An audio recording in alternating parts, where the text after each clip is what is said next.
The problem with sugar is not the sugar.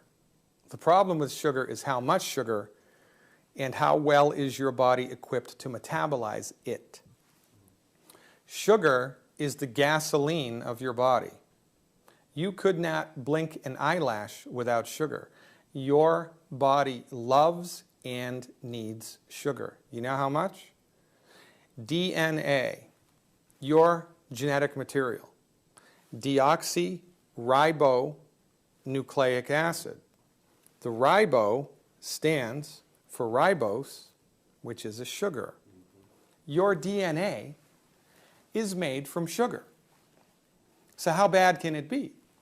You couldn't exist. Your physical body would not exist if there wasn't sugar.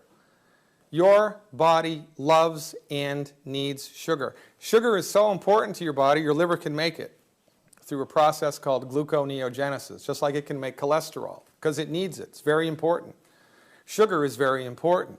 Sugar is not the Antichrist. You'd be dead without sugar. You wouldn't even be existing without sugar. The problem isn't sugar. The problem is how much sugar are you pouring down the hatch at any moment in time, and how well equipped is your body to metabolize it.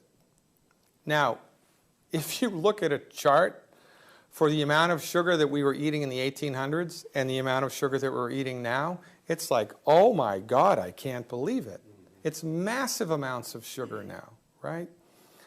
And as I spoke about before, one of the reasons for that is the food is so anemic now because it's grown in soil that's completely minerally deprived. The food tastes like crap, and so the food industry puts sugar in with the food just to make it taste good. All right?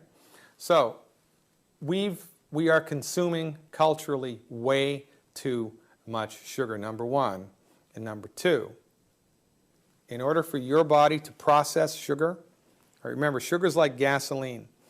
And all of the cells in your body, trillions of cells in your body, are like little automobiles. And they all need gasoline.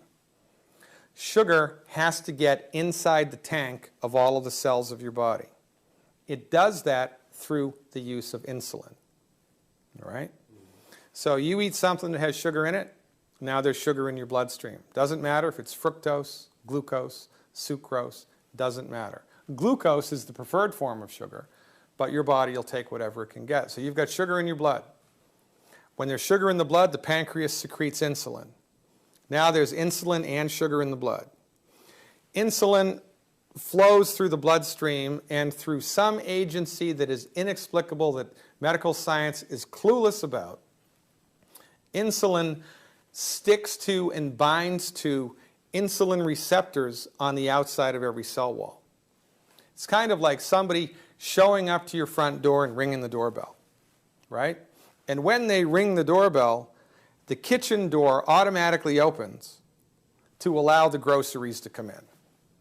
So insulin binds to an insulin receptor on the cell wall, sends a signal through the inside of the cell to open up a sugar door to allow the sugar into the cell, and that's how the fuel of sugar, the gasoline of the body, gets into the cell.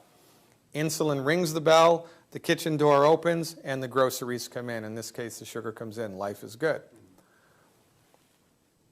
In order for that signal from the front door to get to the kitchen door, to open it, vanadium and chromium, which are two peculiar trace minerals, and a number of other nutrients need to be present inside the cell.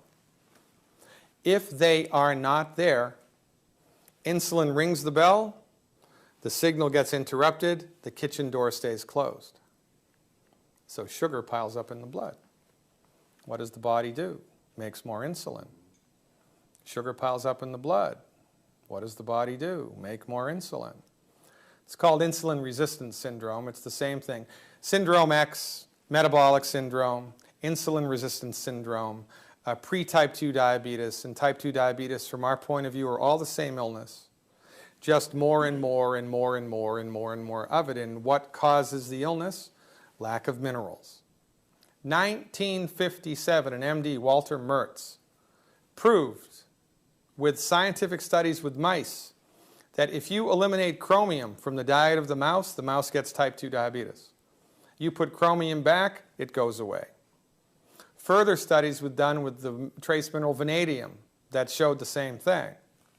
Now remember, your medical doctor is not concerned with what causes disease. Your medical doctor has no respect, no appreciation, no training in medical nutrition.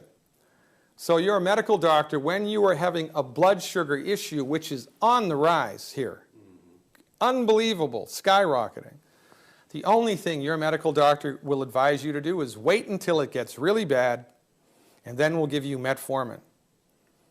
Oh, by the way, we have no idea how metformin works. The molecular action of metformin is unknown. Well, what does it do, doctor? Well, it does a number of things. The two biggest are it reduces your liver's production of glucose, and it reduces the absorption of glucose by your intestinal tract. That's all that it does. Does that fix the doorway problem? No! And then when it gets really bad, what does the medical doctor do? Give you more insulin. Now, when insulin piles up in the bloodstream in enormous amounts, by sheer volumetric pressure, it punches holes in the wall of the cell wall, and the cell dies. Is that a good thing or a bad thing? That's a bad thing. This is why we believe people with blood sugar issues get peripheral neuropathy, gangrene, lose their toes, lose their feet, lose their fingers, lose their hands, lose their legs, lose their arms. It's the insulin, we believe, you know, in concert with excited amounts of sugar. But nonetheless, the MDs are clueless about how to fix this, and they don't even care about how to fix it. We advise people who are dealing with a blood sugar issue to support and promote their body's ability to optimize its blood sugar metabolism, and we do that with mineral supplementation, and it's awesome.